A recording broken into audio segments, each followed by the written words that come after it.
Hello. I feel like this is more of a diary update because you have just been so amazing. And I want to thank you for responding in the way that you did to my video about Land Rover and the Ombudsman. The offers of help, the offers of crowdfunding, the offers of advice, support. I mean, everything. I genuinely can't thank you enough. And the ones that put in the comments, you idiot for buying another Land Rover. Yeah, I mean, it gave me a laugh. You're right. I don't disagree with that at all. It's not helpful, but you're right. And yes, I am going to dust myself off and keep going. I have dusted myself off and I will keep going, but it's not easy. It's the long and the short of it. It's really hard. And, you know, I'm often in your house via the screen. You are in my house via the comments. And so I feel like I have to share the good and the bad with you.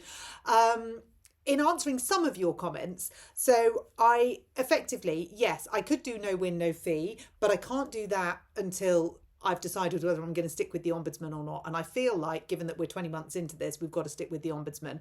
Yes, I also hear what many people are saying, that the Ombudsman are effectively paid by the car companies. I get that. I have to hope on that front. I think that's all I can do.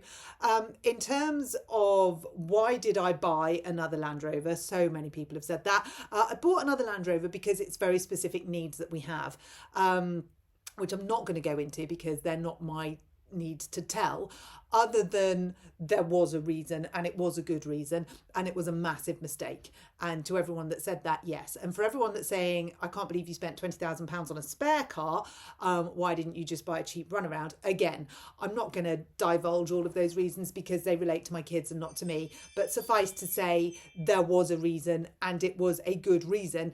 It was a crap car. Where am I at? Well, I still want a Toyota Hilux. I've narrowed it down. I want the Invincible. It doesn't need to be the posh version. It literally needs to have wheels, a steering wheel, not a rusty chassis, and tow. So that's what I want. I can't do that until I've got rid of the car on the drive and resolution from the car in Marshalls. There's no way to do it. But thank you to everybody who said crowdfund your car. Honestly, I don't feel comfortable doing that. I'd crowdfund a legal case, and if it gets to that, I may well be doing that. But for the few of you who said you've got 36,000 subscribers, if we all give you £1, you could buy a car, that made me cry. This is what we're about as a community, and it genuinely, you know, sometimes you hear it and people go, thank you for your comments, they make me feel, you know, it's so lovely to know, and you think, oh, you're just saying that. No, honestly, you lot made yesterday work for me, and I am really, really grateful. So thank you so much. I'm going to keep looking at Toyota Hiluxes. If someone's got an Invincible that they want to sell, keep me in mind. Can't do it yet, but might be able to do it soon. And yeah, let's see where we go with that. But in terms of Ombudsman, Marshalls, loads of you have said, park your car outside Marshalls with a big banner on it saying what's happened. I'm not far off. Honestly, not far off. The blue bottles. I feel like we've got to give the Ombudsman their chance. And then if we find ourselves in a sticky situation, yeah, I'm not far off. And you're absolutely right. Marshalls did have the opportunity to put this right.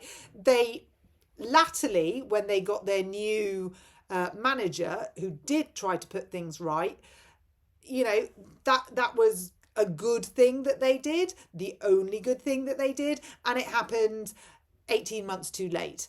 And I still don't have the comfort in the car. So that's why I've rejected the car. I rejected the car because I didn't feel like they repaired it up to standard. I didn't feel like it had had the due care and attention that it should have had.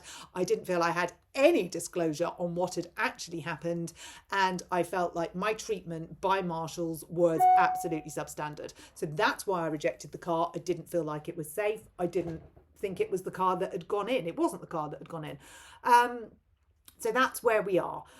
But I really appreciate this, and I cannot wait to have resolution and be telling you about my travels in my Toyota Hilux. I mean, literally, I'm almost at the bit where I want fluffy dice in it. I'm so excited.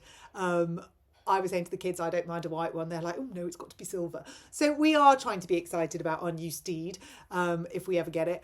And we are looking to the future, but we just got to get rid of this past bit to get there first. And I hope that we never have to go through this again. And for all of you that are sending me messages saying you're in exactly the same treacle that I'm swimming in, we've just got to keep going. We cannot allow these big companies to walk over us. We cannot allow to give up our consumer rights, and they are our rights. And buying a car is probably the second most expensive thing people will buy after a house or paying their rent. You know, it's not an insignificant thing. It costs us as a family, you as a family, everybody, it costs us a ginormous amount of our income or savings, if anyone's got savings, or, you know, if you're paying it monthly, it takes an awful lot out of what you've got. So we need respect for that. We need to be treated with dignity for that, and we need to come first. We do not need to come at the bottom of the pile, and particularly by people who should know better, because they are probably in exactly the same situation as us. So yeah, I will keep going. I am really grateful. If I am going to crowdfund, it will be for a legal case. Everything you've all said is really appreciated, and for those of you in the same boat, we have got this. We will get there, and I will keep updating you. So thank you.